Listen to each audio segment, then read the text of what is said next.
Hello Manel, hello Leïla, merci beaucoup d'avoir accepté de partager ce moment avec nous.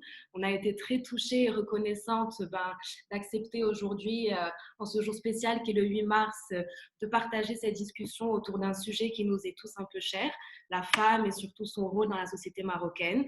On voulait partager avec notre communauté vos récits, vos histoires, vos challenges, vos ups, vos downs et surtout ce qui vous rend aujourd'hui la femme forte et indépendante que vous êtes. Donc voilà, en tout cas, merci beaucoup. Merci pour l'invitation.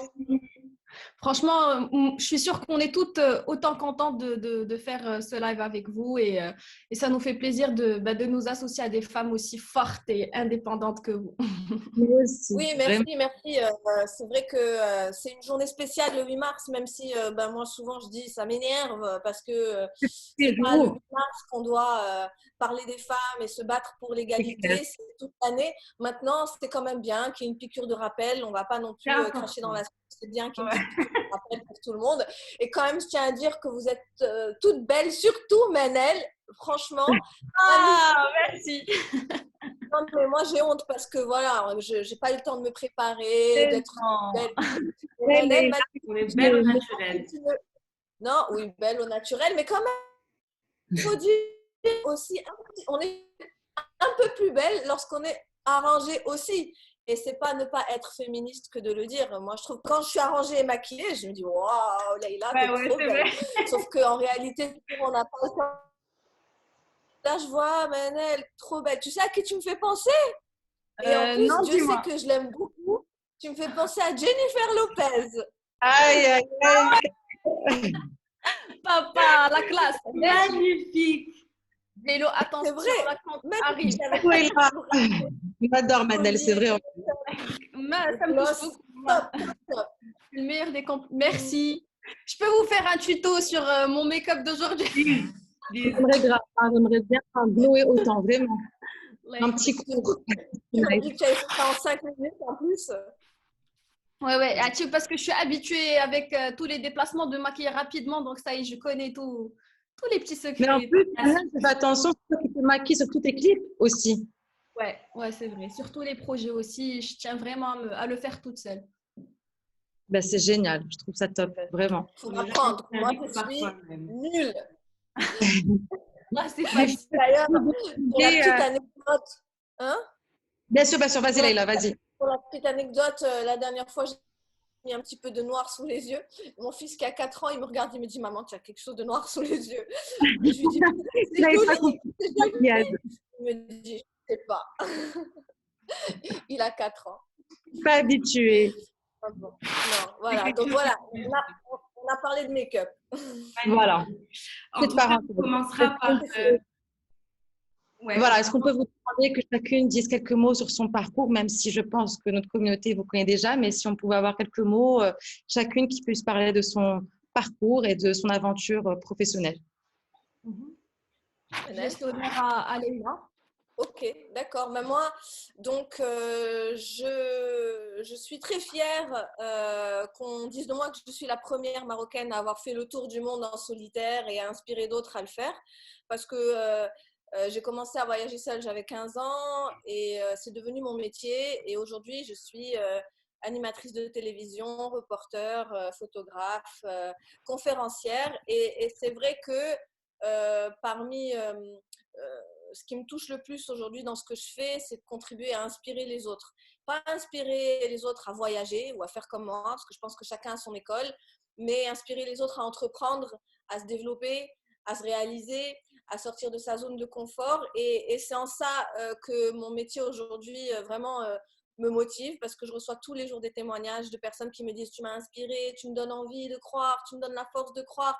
Et Dieu sait que dans nos pays, dans nos cultures, dans notre religion, dans notre société, eh bien, la femme souvent est freinée, quelquefois un plafond de verre, quelquefois c'est l'autocensure. Donc, je pense qu'on a besoin d'exemples qui puissent inspirer les autres.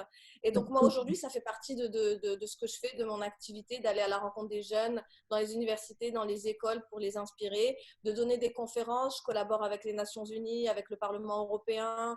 J'anime des événements internationaux de Casablanca à Monaco en passant par New York. Et voilà, brièvement, en quelques mots, ce que je peux dire sur moi. Magnifique. Magnifique. Waouh, waouh, waouh, waouh. Vraiment. Quelle classe! Ambassadrice du Maroc, hein, il faut le dire, une magnifique ambassadrice du Maroc. J'essaye de l'être, Ouais.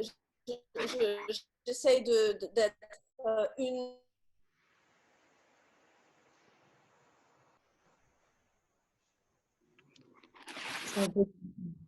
Non. Certains Marocains se reconnaissent en moi et essayent d'accomplir eux-mêmes leurs propres projets. Super. Génial. Ben, c'est génial. Une grande Et d'ailleurs, inspiration. pour la petite histoire, j'étais très contente que Manel fasse partie de cette séance parce que j'ai un super souvenir de Manel, mais qui remonte à, je sais pas, 10 ans peut-être. Ou tu te souviens, Manel, à quel moment c'était ça? On s'est retrouvés quand on C'était Je pense que le sein, il coupe un tout petit peu. ouais, ça Ouais, coupe un peu. ça coupe un peu du niveau de Leïla, mais vous étiez déjà rencontrés avant, toi et elle? En fait, on s'était parlé. Oui, on s'était rencontrés. Mais là, j'essaie de me rappeler où. Mais- Certainement à la télé ou quelque Oh chose. là là! Non, non, mais c'était une radio, un radio chaîne inter et Ah, tu sortais un single et c'était vraiment les tout débuts. C'est pour ça que je dis, ça remonte à vraiment très longtemps. C'était vraiment tes tout débuts à toi et tu étais timide et tout. Tu es arrivé dans le studio comme ça et puis tu as chanté. J'avais trouvé ça super sympa et j'avais été très fière de me dire voilà, la jeunesse marocaine, elle va sur des Wow. terrains encore assez inconnus. C'était très moderne, très contemporain comme musique, un petit peu de rap. ouais, Et tu ouais, avais ouais, tout le c'était style pour qu'elle ça. avait. Et je m'étais dit vraiment, c'est sympa d'avoir voilà, des jeunes femmes marocaines comme ça. Ben, ça fait plaisir, franchement. Moi aussi, ça me touche beaucoup. Ouais, je me rappelle de lorsqu'on s'était rencontrés à la radio. Ouais, ça faisait très longtemps. J'étais intimidée par ce monde. J'avais peur. Je voulais bien faire, bien parler. J'avais peur de commettre des erreurs, ce que les gens allaient penser de moi, de ma musique, si c'était à la hauteur ou pas. Surtout pas. À l'époque, on avait sorti Tiège qui avait fait beaucoup de bruit parce qu'il traitait beaucoup de sujets, les agressions sexuelles, les stéréotypes de la femme, etc. Mais je pense que c'était un devoir de pouvoir bousculer un peu les choses, choquer les gens, inciter le débat. Parce que à travers tous mes titres, la vérité, j'essaie de faire sortir ces gens de leur zone de confort et voir ce qu'ils pensent réellement. Parce que dans la vraie vie, on vit ces situations. On souffre de ces situations et je pense que c'est bien beau d'avoir des chansons qui traitent des sujets soft, de l'amour, etc. Mais je pense que c'est de mon devoir, c'est de notre devoir de pouvoir évoquer ces sujets à travers la musique, à travers le voyage, à travers l'expression. Et je pense que la vérité, là quand j'ai réfléchi, je suis très contente d'avoir pris cette décision et d'avoir sorti ce titre, franchement. Moi, je trouve que c'était un vrai coup de gueule et qu'il y avait un vrai impact et tu sentais que tu sais que c'était un peu provocatif, mais qu'il fallait en parler, qu'on avait besoin d'en parler, que c'était tellement bien mis en avant par rapport à tout ce qui s'était passé juste avant. C'était juste avant le viol dans le bus à Casablanca, je m'en rappelle. Donc, ça avait totalement de sens et un coup de gueule par rapport à ce qui se passe dans la rue et dont on ne parle pas assez. Mais Totalement. il faut. Moi, je fais partie de ceux qui disent toute personne qui a la moindre visibilité et notoriété, franchement, il y va de sa responsabilité de la mettre au service des causes, au service des valeurs auxquelles il croit. Et moi, si je fais de la télévision, si je suis arrivée à faire de la télévision, c'était aussi pour ça. C'est pas juste pour voyager, c'est pour dire des choses. Donc, Manel, tu as raison. Quitte à déplaire certains. Après, il ne s'agit pas d'être dans la provocation pure et dure, stérile, contre-productive, mais parler des choses, parler des Oui, sujets sensibles, des sujets qui te touchent. et qui sont même quelquefois tabous, il faut avoir le courage de ses opinions. À partir du moment où c'est ce que tu penses, sois droit dans tes bottes, quitte à déplaire certains. Parce que plaire à tout le monde, c'est plaire à n'importe qui. Par contre, si toi, tu peux faire bouger les lignes à travers l'art, à travers la culture, à travers la musique, c'est magnifique. C'est une forme de politique aussi. C'est aussi là que les choses se passent. Tu vois, quand tu sais que tu as des millions de personnes qui écoutent tes musiques, toi, tu as plus de 2 millions de personnes sur ton compte Instagram, tu as une force de frappe, tu peux dire des choses. Ouais. C'est à double tranchant parce que des fois, je me rends pas compte. Des fois, je parle tellement spontanément, je dis des choses et après, il y a toute une polémique qui naît après une simple story. Et des fois, je me dis, ah, ça me fait vraiment peur. Et après, je me dis, non, j'ai un rôle, je dois faire partager des messages. Je suis sûre qu'il y a des gens qui vont comprendre. Et s'il y en a d'autres qui ne comprennent pas, ben tant pis. Je ne suis pas là pour plaire à tout le monde, comme tu as dit. Je suis là pour faire passer des messages, avoir un impact, susciter le débat et sortir dans la rue, voir des gens qui viennent me dire, tu sais, avec ma fille, on a parlé de tel et tel sujet. Avec ma mère, on a parlé de tel et tel sujet. Je pense que c'est là tout l'impact que je souhaite avoir. Pas juste faire de beaux clips et faire des chansons, mais surtout pouvoir changer des choses. C'est clair, et c'est ta manière aussi de t'imposer en tant que femme dans cette société et d'imposer tes idées, tes valeurs, ta mission et de prendre cette mission à cœur comme tu fais. Je trouve qu'il n'y a rien de plus exceptionnel. Surtout après, moi, je fais attention avec imposer, avec ces mots-là, parce que si chacun veut imposer sa vision des choses, ça peut aller c'est à double sens, tu vois. Moi, j'ai pas envie qu'il y ait des gens qui viennent imposer, par exemple, le fait de faire porter le voile aux petites filles. Oui, mais moi, c'est ma vision des choses. À ce moment-là, au nom de la liberté, on va dire oui, mais moi, c'est ma liberté. Moi, je veux imposer. Donc, en fait, c'est là où je trouve que la nuance et l'équilibre, le travail d'équilibriste est délicat. C'est que on n'impose pas, mais on partage ce qu'on pense et sans être non plus dans le militantisme radical, mais juste partager. Et là où je te rejoins, c'est vrai que des fois on dit des choses et on ne pense pas qu'on va susciter la polémique, mais que finalement ça devient une polémique. Moi souvent on m'a dit, mais Leïla, ne parle pas de tel ou tel sujet, ça ne te concerne pas, c'est dangereux, tu vas avoir des critiques, etc. Et c'est vrai que souvent je me suis posé cette question. Et au final, ma réponse a toujours été de dire, je dois suivre ce que je pense vraiment, je dois être sincère. C'est-à-dire, si je peux toujours défendre mon opinion et que je suis toujours droit dans mes bottes, eh bien, je vais partager mon opinion. Et je vais avoir le courage de mon opinion. Tu vois, si vraiment c'est ce que tu penses et si c'est quelque chose que tu peux assumer, que tu peux défendre en étant sincère avec toi-même, alors fais-le. Et si tu reçois quelques critiques ou quelques menaces ou quelques... Bon, bah, c'est pas grave, au moins… Parce que l'envers de la médaille, je pense qu'il peut être dur aussi, surtout quand tu as une vraie communauté énorme. Bah, j'ai l'impression que assumer son opinion, son avis sur quelque chose, le revers peut être, je sais pas, oppressant. Manel, est-ce que tu reçois des menaces ou des choses comme ça? Non, des menaces, pas vraiment, mais je suis critiquée énormément, je pense comme n'importe quel personnage public. Moi, ce que je fais, c'est que je ne le prends pas du tout personnellement parce que ces personnes, elles ne me connaissent pas personnellement. Est-ce que ça m'impacte? Avant, la vérité, ça m'impactait énormément parce que je me dis, non, mais pourquoi ils ne me connaissent pas? Je ne suis pas comme ça, je ne suis pas ci, je ne suis pas ça. Après, à un moment donné, avec beaucoup de recul et de maturité, je me suis rendu compte que ce n'était pas contre moi, que peut-être que c'est un mal-être que les personnes elles peuvent ressentir, c'est peut-être des complexes aussi et au final il faut vivre avec. Je pense qu'il n'y a pas une personne au monde qui n'est pas critiquée ou à qui on n'envoie pas des messages haineux ou n'importe, mais franchement c'est pas quelque chose, je sais que ça ne va pas m'impacter dans ma vie de tous les jours parce que ça reste que derrière un écran dans ma vie de tous les jours. Je suis bien, je suis entourée de gens qui m'aiment, qui me tirent vers le haut. Après, ces mêmes personnes qui te critiquent derrière un téléphone, si tu les rencontres, elles ne pourront jamais le faire dans la vraie vie. Donc, elles se cachent un peu derrière leur téléphone et je pense que tout le monde est sujet à ça et c'est un truc avec lequel on apprend à vivre et puis voilà. Aujourd'hui, je pense que c'est une force que tu as en toi d'avoir cette critique que tu as réussi à twister à l'intérieur de toi et c'est ce qui t'a donné la force de continuer à motiver, d'inspirer, de te challenger. Totalement, totalement. Je pense que ma vision des choses, elle a beaucoup changé. J'ai appris beaucoup de choses aussi. Et j'ai, le mot durcir, c'est un mot qui a double connotation. C'est positif et négatif en même temps. Mais je pense que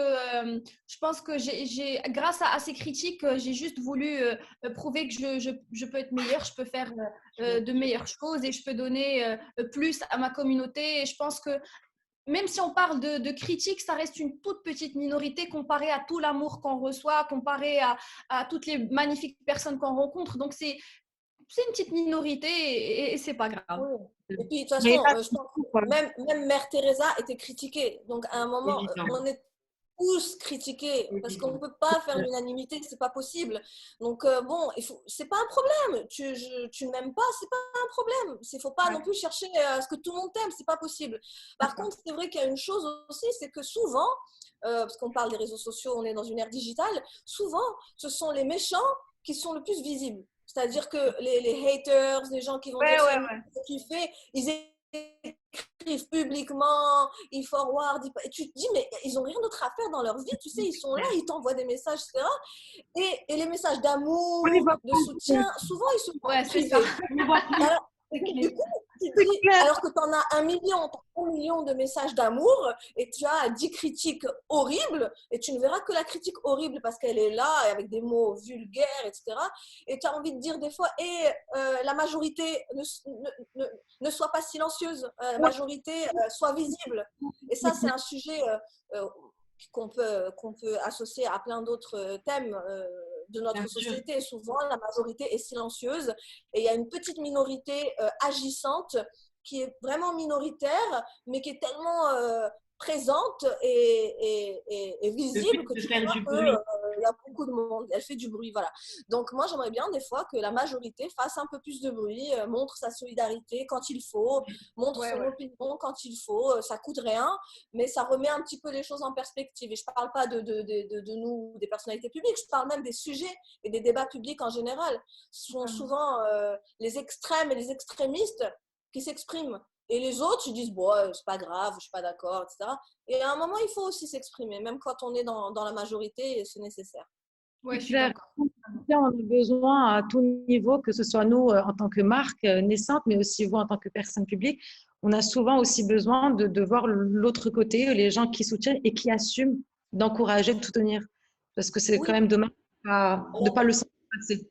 Tu as posé la question, est-ce que ce sont les critiques qui t'ont donné la force? En ce qui me concerne, je pourrais me passer des critiques négatives. C'est pas, disons que je pense pas que ma force vienne des critiques négatives. Elle vient, pour moi, elle vient de tous ces témoignages quotidiens que je reçois de jeunes, de moins jeunes, de femmes qui me disent merci, tu as changé ma vie. Moi, la première fois que quelqu'un m'a dit tu as changé ma vie, franchement, j'ai cru qu'elle s'était trompée de destinataire.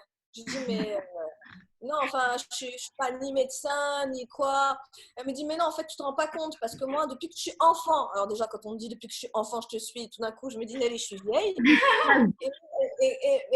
Et au final, c'est vrai, quand tu fais les comptes, bon, bah, c'est vrai, ils avaient 8 ans, aujourd'hui, ils ont 20 ans, et ils te disent, depuis que je suis enfant, je te suis, et tu m'as inspiré, et tu es une source d'inspiration. Et donc, j'ai décidé de faire telles études, j'ai décidé de faire tel métier, ou bien j'ai décidé de ne pas me marier avec telle personne. Enfin, et finalement, ce sont des choix de vie qui impactent ta vie au quotidien. Et moi, c'est ça qui me motive. Te rendre compte que tu peux réellement avoir un impact concret sur la vie des gens juste en étant toi-même et que ça les aide. Et moi, c'est ça qui tous les matins, c'est ça qui me donne le plus de force.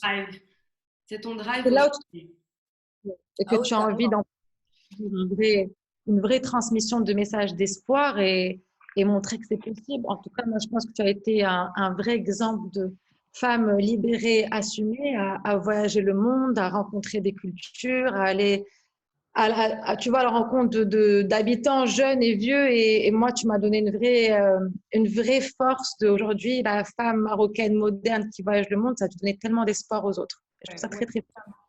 Bah, tant mieux, tant mieux. Et je pense que à notre échelle, à notre manière, on a tous cette possibilité d'inspirer quelqu'un, même si c'est juste son frère, sa sœur, son père, sa mère, son voisin, son camarade de classe. Je pense qu'on a tous le moyen d'être une source d'inspiration si on essaye d'être la meilleure version de nous-mêmes. C'est clair. Il y a une chose que l'on retrouve beaucoup chez vous deux, c'est que vous avez osé, littéralement.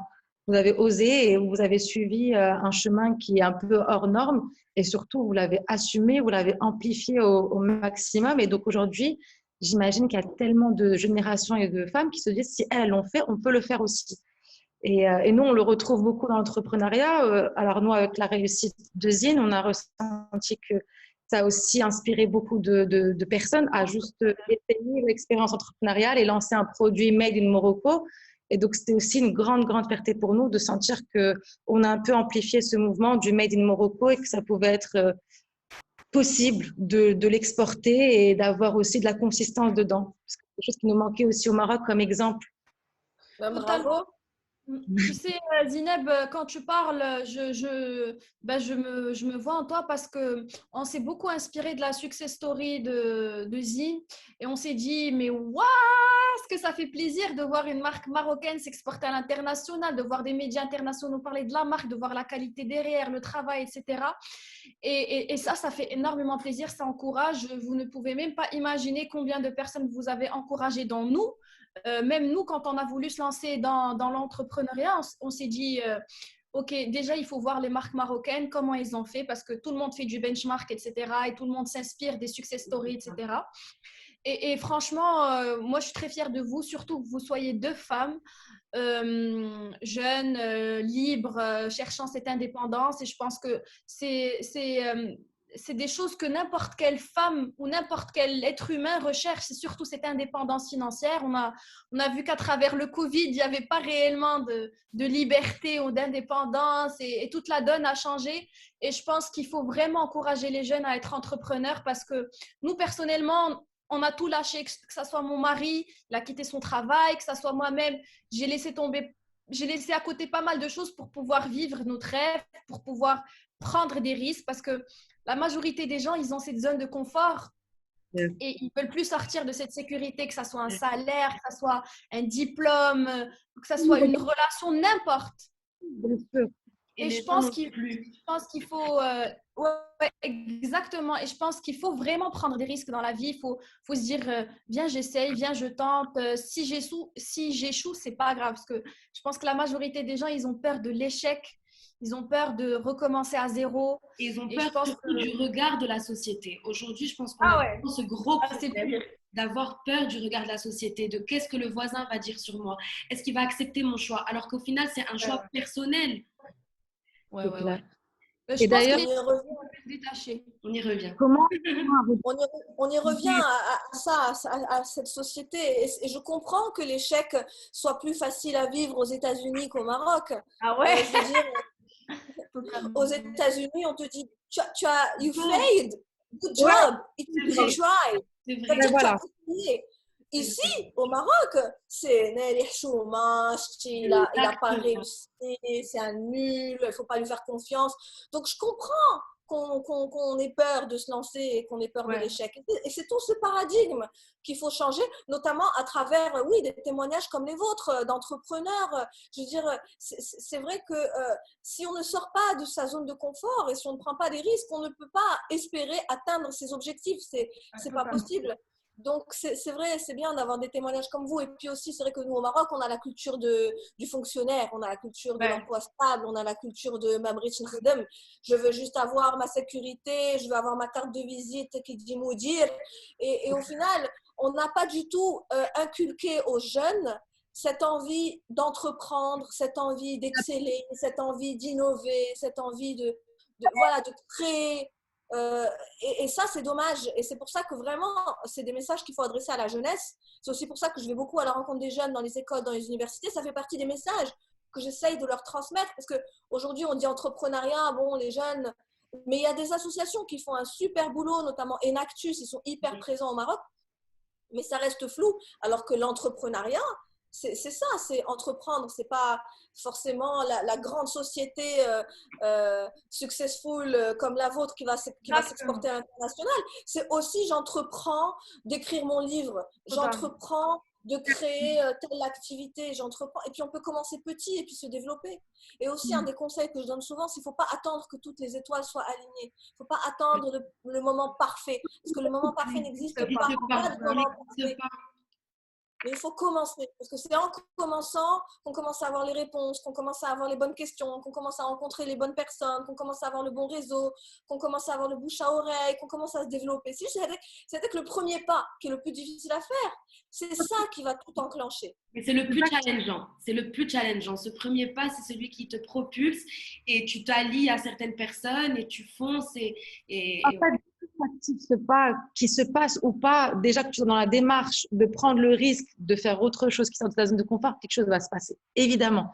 C'est toujours comme ça. Et pour nous, ça a vraiment été à chaque fois la petite prise de risque qu'on sentait qu'il y avait quelque chose de plus qu'on avait en nous et il se passe des choses extraordinaires comme des portes qui s'ouvraient ou des rencontres et oui, je pense que en fait, c'est la porte qui se fermait, etc. Tout n'est toujours pas rose ou blanc, mais je veux dire, c'est aussi beaucoup de up and down, être entrepreneur, femme au Maroc, et c'est ça ce qui nous motive encore plus, la communauté qui nous suit, qui nous soutiennent. Et les haters, c'est un petit pourcentage, comme tu disais, Leïla, mais c'est surtout le matin se réveiller, se dire tous ces gens-là nous suivent et nous soutiennent depuis le début. Qu'est-ce qu'on va leur montrer aujourd'hui de différent et d'encore plus inspirant? Il ne faut pas avoir peur. Tu sais, moi, quand j'ai commencé, on me disait, mais qu'est-ce que tu fais? Mais tu es folle, tu pars toute seule, machin. Enfin, tous ceux qui m'aimaient et ceux qui ne m'aimaient pas ont essayé de m'empêcher. Soit pour me protéger, soit par je ne sais pas quoi, mais tout le monde a essayé de m'empêcher. Et après des années de travail où c'est devenu un métier, une émission de télévision, une expo photo, un livre, des machins, etc. Et puis aussi une vie de dingue parce que tu parcours le monde. Ces mêmes gens qui essaient de m'empêcher m'ont dit, ah, tu as de la chance, ah, parce que tu as eu le réseau, ah, parce que tu as eu le piston, ah, parce que tu as l'argent, ah, parce que toujours si, alors que quelque chose. Il n'y avait rien au début, il n'y avait rien, tu vois. Même le patron de 2M, je ne le connaissais pas, je ne l'avais jamais vu, je ne l'avais jamais rencontré. Bien sûr, les gens ont dit, ouais, tu le connaissais, le piston. C'est pas vrai. Les gens cherchent des prétextes pour justifier leur propre oisiveté. Alors qu'en réalité, des exemples comme nous trois montrent qu'en commençant même de zéro, avec une page blanche, on peut arriver à vendre des millions d'albums, on peut arriver à vendre une marque à l'international, on peut arriver à faire des choses incroyables. Mais il faut le vouloir, il faut travailler dur et il ne faut jamais abandonner. Et dire aux Marocains de dire, ouais, mais voilà. Moi, toujours, on me dit, ouais, mais tu avais le piston, tu avais le machin, tu avais le réseau, alors que mes études n'étaient pas dans ce domaine, mon réseau non plus, mes connaissances non plus, rien. J'ai commencé de rien en disant, je vais prendre mon sac à dos et je vais voir ce qui va se passer. Et donc, ça aussi, c'est quelque chose qu'il faut changer dans les mentalités. Après, par rapport au thème de la femme, on m'a dit, oui, mais toi, tu es libre parce que tu n'es pas mariée. C'est pour ça que tu peux faire ce que tu veux. Parce qu'au Maroc, à partir du moment où tu te maries, ça fait glisser de dar. Cuisine, tailler, ça fait. Et je dis, mais non, je suis mariée. Comment ça se fait? Donc là aussi, tu essayes de dire, tu peux être mariée et indépendante et être libre. Après, on te dit, oui, mais tu peux faire ça parce que tu n'as pas d'enfants. Ah bon, mais j'ai des enfants. Et donc, c'est tous ces clichés qu'il faut déconstruire. Bien sûr. Et franchement, je ne jette pas la pierre aux femmes qui pensent que être mariée, mère, est incompatible avec réussite professionnelle. Parce que c'est vrai que dans nos pays, c'est encore plus compliqué qu'ailleurs. Et qu'il faut se battre doublement, triplement, parce que tu te bats non seulement contre toi-même, parce que c'est pas évident, franchement, c'est pas évident de travailler, de faire des choses, d'avoir des enfants, d'être une bonne maman, d'être une bonne machin, c'est pas évident. Franchement, c'est des défis quotidiens. Et celles qui disent le contraire, je sais pas, il faudrait qu'elles me disent comment elles font, parce que même pour moi, tous les jours, il y a des difficultés. Mais en plus de ces difficultés, de toutes les working moms, il y a la difficulté liée à la société, aux mentalités qui font que c'est encore plus dur pour elles. Donc, je ne leur jette pas la pierre, mais juste des exemples comme vous sont là pour leur dire « Yes, you can ». Yes, you can. Et en plus, on aimerait que ça devienne naturel de pouvoir soutenir. Mais moi, en tout cas, je pense que ça a été une force pour moi. On est littéralement découragé à tout micro-step au début, que ce soit le fournisseur, que ce soit mes proches, que ce soit… L'idée de la babouche était complètement… impossible. Tu vois, et moi, je pense que j'ai utilisé ça comme un drive, comme une force pour prouver le contraire, que ce soit les fournisseurs, que ce soit mon entourage, que ce soit… Et au contraire, aujourd'hui, je les remercie parce que sans ces découragements, j'aurais jamais trouvé la force de pouvoir leur prouver le contraire et au contraire l'amplifier. Mais aujourd'hui, après une vraie performance de produit et de réussite de marque, on ressent vraiment le besoin d'impacter cette société, de prouver que c'est possible et qu'au lieu de se mettre des bâtons dans les roues, on devrait littéralement se soutenir. Et vraiment, tu vois, quand quelqu'un te donne une idée, n'essaye pas de lui dire que ça va pas marcher. Essaye de comprendre. Et si pour toi ça marche pas, c'est même pas la peine de le dire. Si elle a son rêve, il faut la laisser aller. Bien et moi, je trouve que c'est quand même, ça sert à certains, en tout cas comme moi et Manel, j'imagine. Ça doit tellement bloquer, ça doit tellement les faire oublier leurs rêves que je trouve ça, que c'est quelque chose qu'on doit absolument changer dans notre société. Je suis d'accord, et en parlant même de soutien, vu qu'on a besoin de soutien pour vivre et continuer à faire les choses qu'on fait, et vu qu'on est des femmes et que c'est la journée de la femme, je pense que c'est vraiment dommage qu'on vit dans une société où les femmes, elles se battent constamment entre elles, au lieu de se tirer vers le haut, alors qu'on a toutes le même combat, qu'on vit toutes les mêmes choses, pas forcément dans le même, on va dire, dans des niveaux différents, dans des domaines différents, mais je pense que moi, ce qui me fait de la peine aujourd'hui, c'est de voir que les femmes, elles se détruisent elles-mêmes, genre dans tous les messages, dans tous les messages de hate, dans tous les commentaires, etc. On trouve toujours des femmes qui veulent rabaisser d'autres femmes.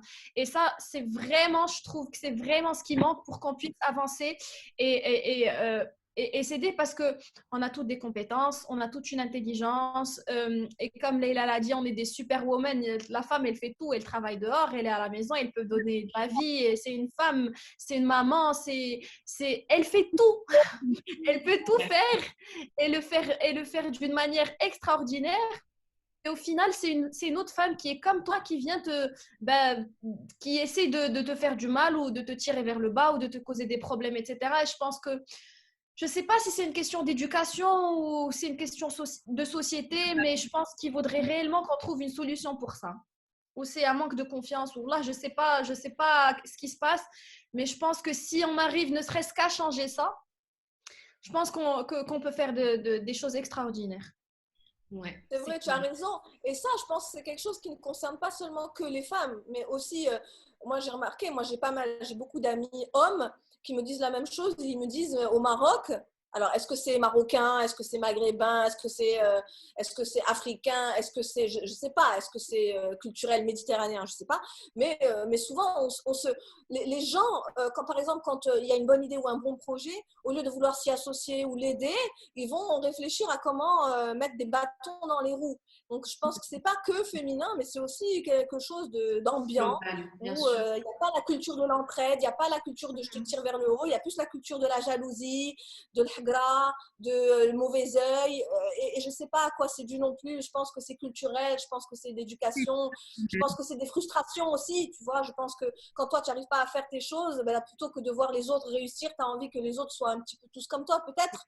En tout cas, c'est sûr que ça fait partie des choses qui sont problématiques quand on veut faire émerger une jeunesse et faire émerger des projets et donner confiance aux gens. C'est sûr que ça aide pas quand on te met des bâtons dans les roues, et ça serait bien de changer ça. C'est évident.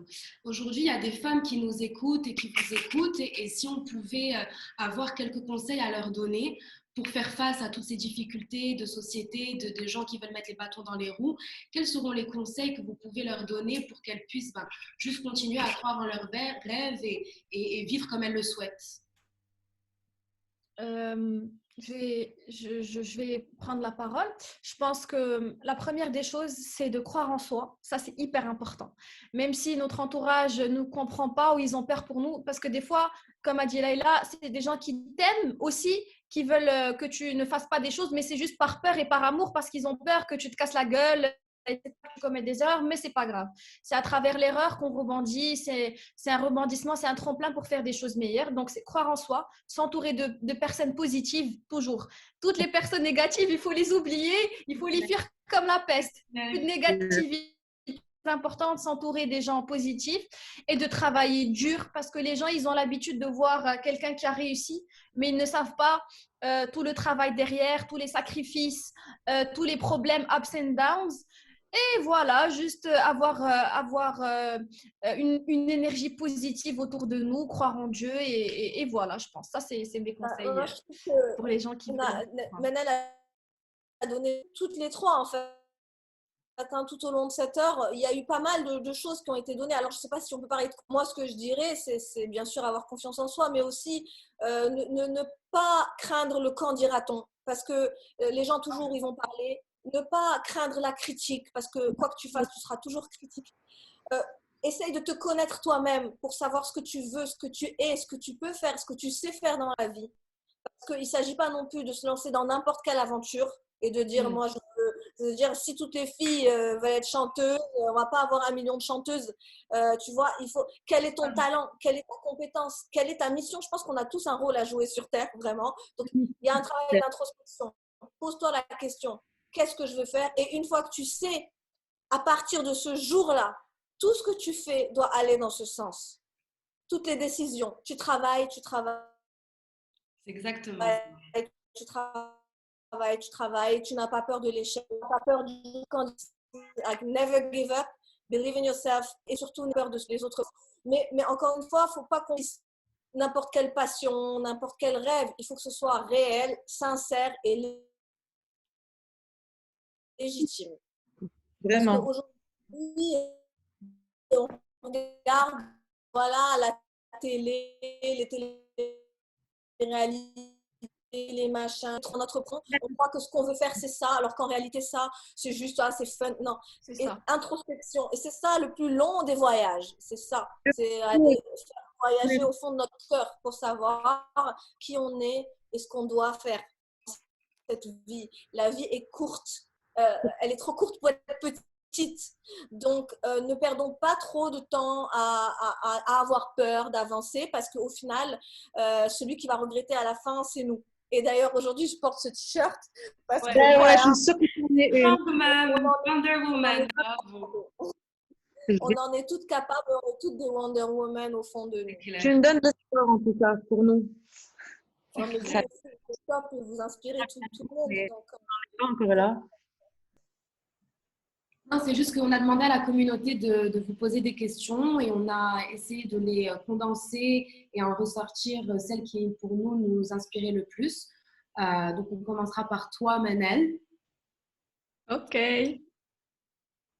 Alors, quelle a été la transition entre être une chanteuse connue et devenir entrepreneur et lancer sa propre marque de prêt-à-porter? La transition, je vais dire, vu que je suis une artiste et qu'il y a pas mal de marques qui viennent vers nous pour faire des collabs, etc. On a eu une collaboration par une marque de prêt-à-porter internationale, très connue, qui a des magasins partout dans le monde. Et quand on était en train de négocier avec eux, on nous a fait une proposition, on va dire, très... indécente. Exactement. Limite insultante, juste parce qu'on est au Maroc, etc. Et on a trouvé ça... J'essaie de trouver les mots parce que c'est un truc qui nous a vraiment choqués, bref. Et c'est là où on a eu le déclic. Au contraire, tu es tellement choquée que tu t'es dit, il y a un truc à faire. Totalement. C'est pour ça qu'on s'est dit, mais pourquoi on ne créerait pas notre propre marque de prêt-à-porter? L'idée, elle est venue comme ça. C'était juste un mot, une idée. Après, on s'est dit, bon, qu'est-ce qu'on va faire pour pouvoir créer notre marque? On a toujours voulu être entrepreneur et indépendant parce qu'on cherche toujours l'indépendance. On est des gens qui veulent tout faire eux-mêmes, tout réaliser eux-mêmes, etc. Et je pense que c'est impossible de vouloir tout faire. Et c'est pour ça qu'on a décidé de s'associer aux bonnes personnes. Donc, on est parti chez un couple d'amis à nous. On leur a proposé l'idée. Eux, ils sont dans le textile. Et ils ont beaucoup plus d'expérience que nous parce que, comme Leïla l'a dit, il ne faut juste pas se lancer dans n'importe quoi sans avoir de l'expérience et tout. Donc, on a vraiment étudié la chose et ça nous a pris 2 ans pour pouvoir tout faire, de la conception, de la recherche des fournisseurs. Et on a vraiment voulu que ça soit made in Morocco, que tout soit fait au Maroc par des artisans, par des professionnels, pour prouver que le made in Morocco n'a rien à envier aux autres marques internationales. On a trouvé, que c'était très difficile de pouvoir tout faire ici, mais alhamdoulilah, on l'a fait. Comme Zineb l'a dit, il y a tellement de challenges quotidiens avec tout le monde, avec toutes les parties prenantes. Mais alhamdoulilah, on l'a fait et je pense que le meilleur reste à venir. Voilà. Mais la transition, la vérité, elle s'est fait comme ça. C'était juste nefs, درنا النفس, et on s'est dit, راه حنا كنعرفوا نديروا كل شيء في المغرب. Alors, on n'a pas besoin Tu de vois, personne. c'est un mal pour un bien. Exactement. Totalement. Raison, en tout cas, Maëlle. Leïla, une question pour toi, c'est comment es-tu passée d'une voyageuse à raconter tes voyages? Comment je... Oui, alors en fait, ça a été très naturel. C'est-à-dire que je voyageais, je vivais des choses incroyables. J'étais émerveillée en permanence. Je rencontrais des gens. Je me suis dit, mais comment est-ce que j'ai envie de partager ça? C'est comme ça que j'ai commencé la photographie. Donc, à 15 ans, 16 ans, j'avais mon premier appareil photo. J'ai commencé à photographier. Et de la photographie, je suis passée à filmer. Donc, à 18 ans, 19 ans, j'ai eu ma première petite caméra de main, là, et j'ai commencé à filmer. Et donc, petit à petit, après, j'ai démarché un magazine féminin marocain, Femmes du Maroc. Je leur ai dit, écoutez, moi, je voyage pas mal, je vous propose tous les mois de faire une rubrique Femmes du Monde. Ils ont dit, super idée. Et donc, j'ai fait la rubrique Femmes du Monde. Et donc, c'est quelque chose qui s'est vraiment construit avec le temps, année après année, année après année. C'est vrai que les gens qui ne me connaissent pas ou qui ne connaissent pas mon parcours, ils pensent que je suis arrivée, j'ai fait voyage avec Leïla Rendi sur 2M en prime time, machin, 2 millions de téléspectateurs. Alors que ça, c'est vraiment arrivé en fin de parcours. Après des années de voyage, d'écriture, mon livre aussi. Mon livre, il s'est fait de manière très naturelle. Ce n'était pas prévu. Je vivais en Chine. Un jour, j'ai vécu un truc de dingue, incroyable. J'ai écrit un mail, je l'ai envoyé à ma famille. Le lendemain, j'ai encore vécu quelque chose de fou. J'ai écrit un mail, je l'ai envoyé à ma famille. Les familles, les amis. Et puis, tout le monde trouvait ça drôle, incroyable. Et donc, en fait, j'ai perdu le contrôle de la mailing list. Jour après jour, j'envoyais un mail. C'est arrivé entre les mains d'une maison d'édition qui s'appelle Le Fennec, qui m'a contactée, qui m'a dit, écoutez, c'est super sympa, c'est drôle, quand vous revenez, on fait un recueil. C'est comme ça que mon livre s'est fait. Donc, en fait, ça s'est fait naturellement, sincèrement, sans calcul, avec le cœur et le travail. Et c'est comme ça que c'est devenu... Tu aurais pu le garder pour toi ou tu aurais pu le garder pour un livre, mais le fait de vouloir vraiment partager avec les autres et aussi les cultiver d'une manière, j'imagine que tu as dû faire découvrir à des milliers de Marocains la Corée du Sud, la Turquie, sans qu'ils aient la chance de pouvoir voyager. Et ça, c'est...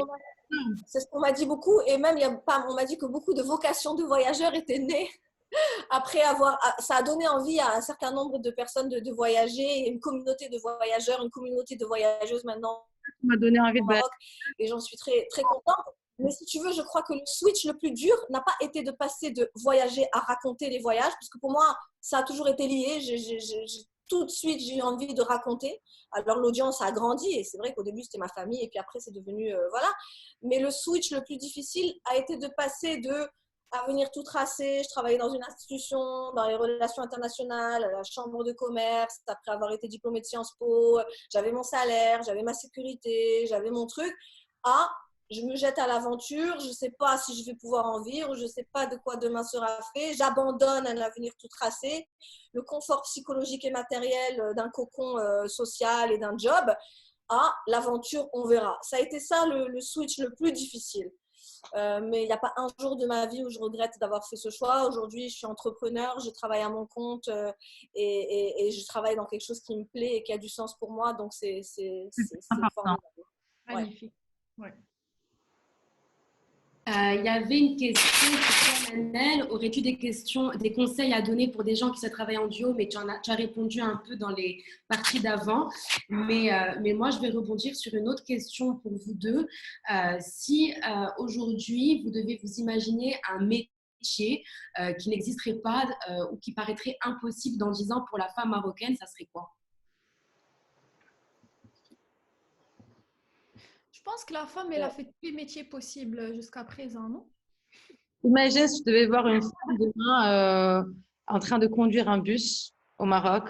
Exact. Il y en Mais a, moi, il y en a. taxi aussi, ouais, il y c'est en a. pas quelque chose que tu vois régulièrement, mais tu vois, tu aimerais aussi que la place de la femme soit plus démocratisée, que ça devienne quelque chose de plus normal. Est-ce qu'il y aurait quelque chose dans 5-10 ans qui, pour toi, devrait changer dans la société et qui serait un vrai changement? Ou quelque chose qui a changé depuis ces 10 ans et tu te dis, je sais pas, ça a changé ma vie en tant Moi, que ce que je voudrais, pour répondre à cette question, alors c'est vrai qu'aujourd'hui, on a la réforme de la Moudouena qui a beaucoup œuvré pour nous, on a la Constitution, on a pas mal de lois qui nous protègent.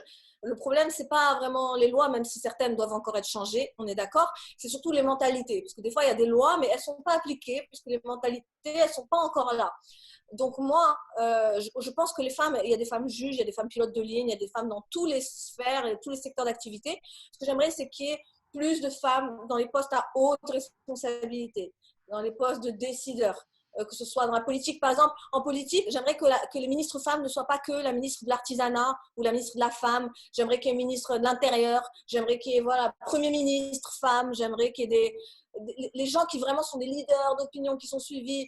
Les imams, pourquoi pas, on en est peut-être encore loin aujourd'hui, mais il y a certains pays comme le Danemark où il y a des femmes imams. Ça aussi, c'est hyper important. Pourquoi pas?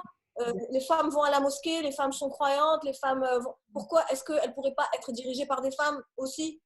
Et je pense que plus il y aura de femmes décideurs, plus ça sera facile d'améliorer les lois et de les faire appliquer. c'est clair. Et toi, Manel, est-ce que tu as ressenti de ces 10 dernières années des choses qui ont changé dans ton quotidien, dans ta routine? C'est-à-dire, je veux dire n'importe quoi. Est-ce que maintenant tu marches dans la rue et tu te sens libre et assumé? Est-ce qu'il y a des choses qui ont changé, que tu sens qu'il y a un vrai un avancement? Parce que je me dis quand même, nous, ça fait 5 ans qu'on est rentré au Maroc et je sens chaque année qu'il y a une évolution, mais qu'on est encore très, très loin. Mais pour autant, je ne me sens pas dans ma vie de tous les jours, quand je marche dans la rue à Casa, je ne me sens pas complètement restreinte dans ma liberté. Enfin, il y a des choses que je sens qui ont évolué et qui me rassurent. Alors, déjà, est-ce qu'il y a une évolution par rapport aux mentalités? Oui. Par rapport à ce qui se passe, c'est-à-dire par rapport au... Moi, j'ai parlé de mon cas en tant qu'artiste. Il y a de plus en plus d'artistes féminines, il y a de plus en plus de productions féminines, de réalisatrices, de preneuses de décisions. Il y a des femmes qui font des choses dans ces 10 dernières années qu'elles ne pouvaient pas faire il y a 10 ans avant. Par contre, est-ce que je me sens en sécurité quand je suis dehors? Toujours pas. Franchement, après, ça dépend des quartiers. Je pense que ça existe partout dans le monde, pas que au Maroc. Même dans les pays les plus sécurisés, on peut marcher tranquillement dans un quartier sécurisé.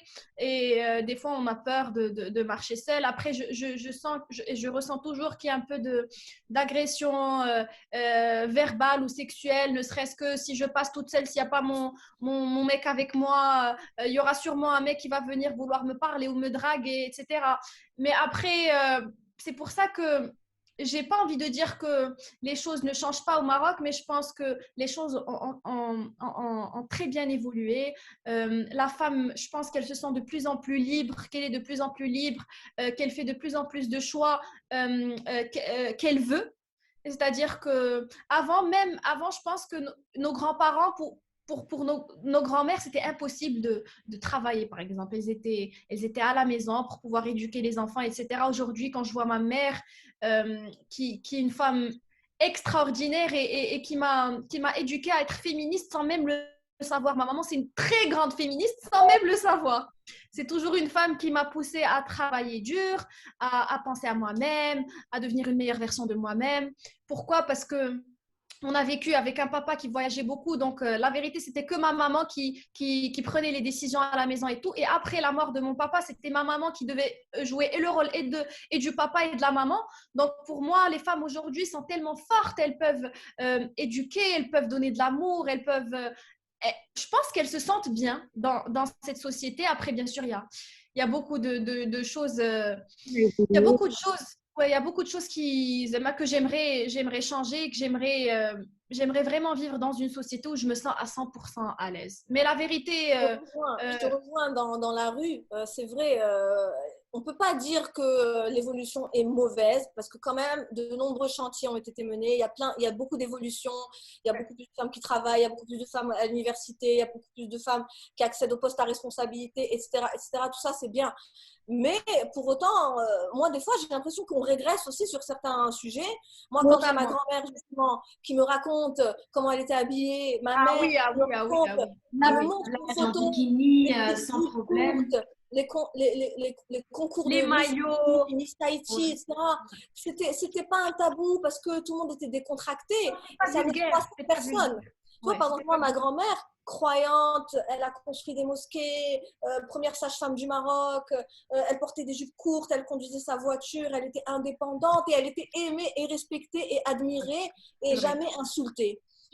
Aujourd'hui, tu marches avec une robe, une jupe courte dans la rue, je suis désolée, tu te fais insulter. Tu te fais insulter sur le quartier, on va dire. Tous les quartiers, n'importe. Moi, j'ai senti cette évolution-là.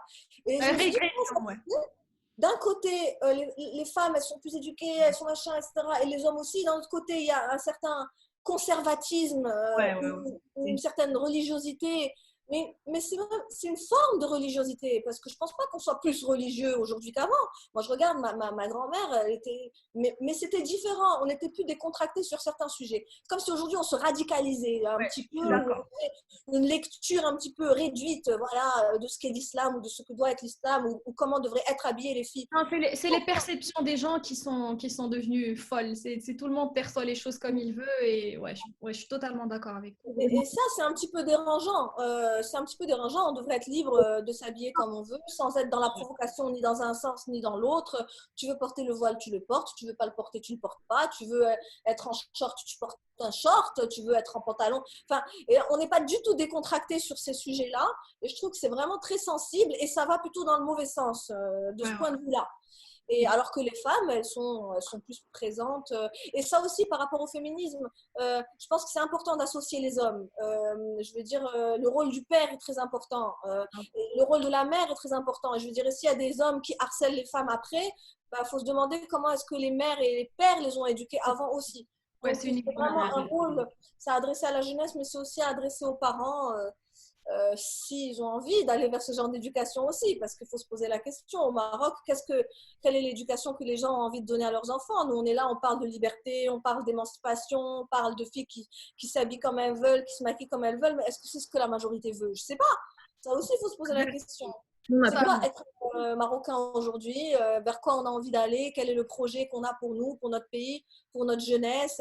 C'est aussi, mais je pense qu'on manque de courage politique, on manque de courage, on n'a pas envie de parler de ces sujets, on n'a pas envie de parler de liberté, on n'a pas envie de parler de voile, parce qu'on n'a pas envie d'avoir l'opinion publique à dos, on n'a pas envie d'avoir de polémique, sauf que si on ne débat pas, si on ne polémique pas, si on ne discute pas, on ne peut pas faire avancer les choses. On revient à la peur du regard de la société marocaine. On revient aux peurs du regard du voisin, etc. C'est clair. Oui. On mène à une régression. Ouais. Il y a une certaine régression, mais en même temps, je n'ai pas envie de dire modernité égale bikini, parce que ce n'est pas ça. C'est aussi ridicule. C'est pas tu es moderne, donc tu es en bikini et super maquillée et déshabillée. C'est pas ça. Tout le monde était en maillot. Aujourd'hui, on pourrait être en maillot et en burqa à la plage, mais on pourrait respecter tout le monde. Et on sent aujourd'hui, moi en tout cas, je vais à la plage où j'ai grandi et je ressens l'évolution qui a noirci, qui s'est restreint, qui s'est complètement. Aujourd'hui, moi, je me sens mal à l'aise à me mettre en maillot, ce qui est totalement incroyable. Je comprends. Alors que ce n'était pas le cas avant et on n'était pas moins musulmans avant. Exactement. Ouais. Donc, c'est une question, moi, voilà, quand tu regardes les photos de Casa des années 50, les photos même de Tunisie ou bien d'Iran ou bien de tous ces pays-là, et tu te dis, mais qu'est-ce qui se passe? Enfin, est-ce que… La liberté vestimentaire. On a perdu Leïla. Je ne sais pas comment. On avait une dernière question. On va voir si elle revient. Je vais lui écrire. Je vais lui écrire. Manal, il faut que tu fasses des tutos make-up. Avec plaisir. Ça n'a pas bougé, Manal, tu sais. Tu en flic. Merci beaucoup. Vraiment. Est-ce que c'est moi qui dois voir? Si je dois l'admettre? Non, elle n'est pas. Elle reclique sur le lien. Elle va sûrement se rendre compte. En tout cas, la dernière question, c'était si tu avais une inspiration, un rôle modèle. Je suis sûre, je sais pas pourquoi, mais je suis sûre que tu vas dire ta mère. Mais... Ouais. Ouais, wallah, totalement. Zema, je pense que ma mère, c'est une Wonder Woman.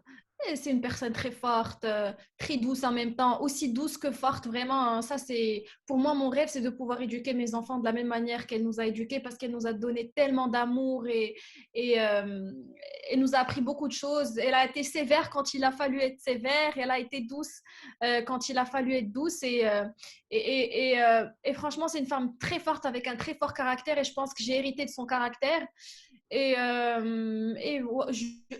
vérité, je lui dis tout aujourd'hui. Je la remercie d'avoir cru en moi, d'avoir été ma première fan, ma première productrice. Elle a produit mon premier clip, de toujours m'avoir encouragée. Ouais, franchement, ma mère, c'est magnifique. C'est ton ma fils, reine. c'est ta meilleure amie, ta maman, ta conseillère. Ouais. Donc, c'est celle qui t'inspire au quotidien. Ah oui, j'aimerais trop devenir comme elle. Inch'Allah. Wow, c'est incroyable. Quelqu'un qui te pousse alors qu'il n'y a aucune certitude. C'est la chanson, il y a beaucoup de chance. Moi, j'ai l'impression dans la chanson, à part bien sûr le travail, mais elle est là, elle est back. Ah. Elle a dû avoir un problème de batterie, peut-être. Désolée, c'était pas la batterie. Blockout, ils n'ont pas aimé, ils m'ont coupé.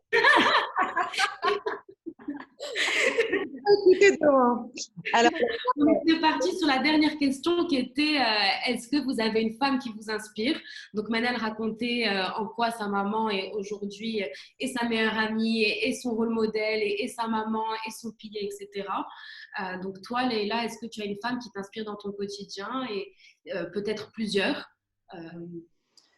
Il y a plusieurs femmes, bien sûr, la mère, la figure de la mère, la maman, c'est hyper important parce que même sans t'en rendre compte, tu t'identifies à elle depuis que tu es enfant, bébé. Donc, la mère a un rôle d'éducateur, de père, de mentor, de tout ce que tu veux. Donc, c'est vraiment important. Donc, bien sûr, la mère, ma grand-mère, j'en ai parlé tout à l'heure pour sa force, parce que c'était une femme dans un milieu d'hommes qui se battait, qui est petite, 1m50, mais alors, tu vois, une boule d'énergie et qui a su imposer, enfin voilà, se faire respecter en étant femme marocaine qui travaille, qui est indépendante, qui porte des jupes courtes, qui fume si elle a envie et qui en même temps construit des mosquées, envoie des gens à la Mecque, est très pieuse et elle se faisait respecter et aimer.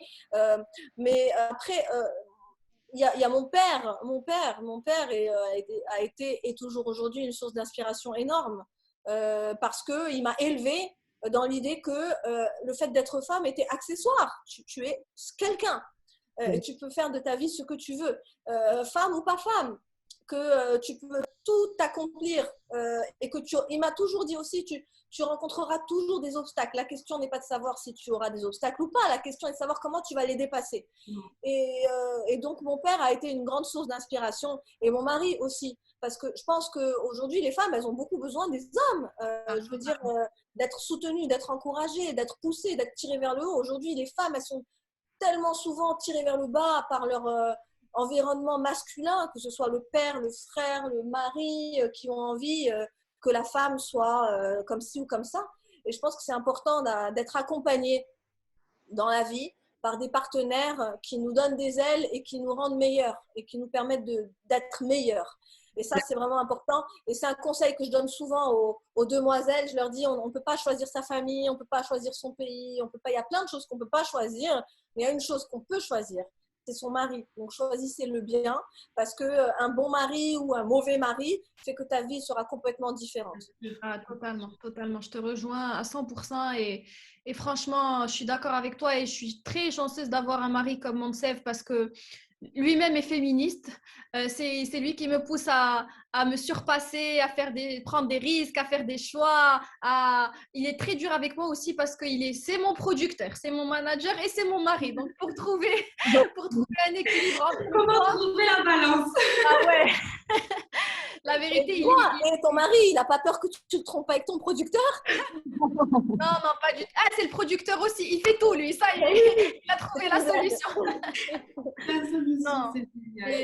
C'est aussi mon meilleur ami. Donc, la vérité, comme je le disais tout à l'heure à Zineb, je lui disais, cette aventure à deux, et elle est extraordinaire parce qu'on apprend tous les deux, on évolue tous les deux, on fait des erreurs tous les deux, et c'est des souvenirs qu'on va pouvoir raconter à nos enfants. Donc, je pense que c'est très, très important d'être entouré avec d'un bon mari. Et d'une bonne femme. Pas besoin d'être une femme pour être féministe. Parce qu'être féministe, Totalement. c'est se battre pour les droits de l'homme, en règle générale. Donc, effectivement. Exactement.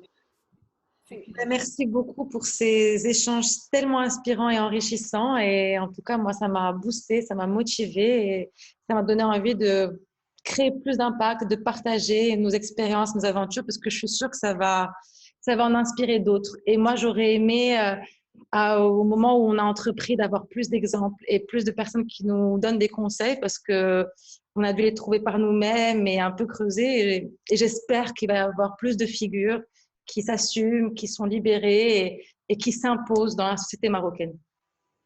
Inch'Allah. Merci de nous avoir donné la parole. Merci à vous. Beaucoup d'avoir À accepté. très très vite et continuez de vous faire rêver. Bon courage. Et partager un vrai moment ensemble. Et bravo pour tout. Et n'oubliez pas. Wonder Woman. À bientôt. Gros bisous. Bye, merci. Bye bye.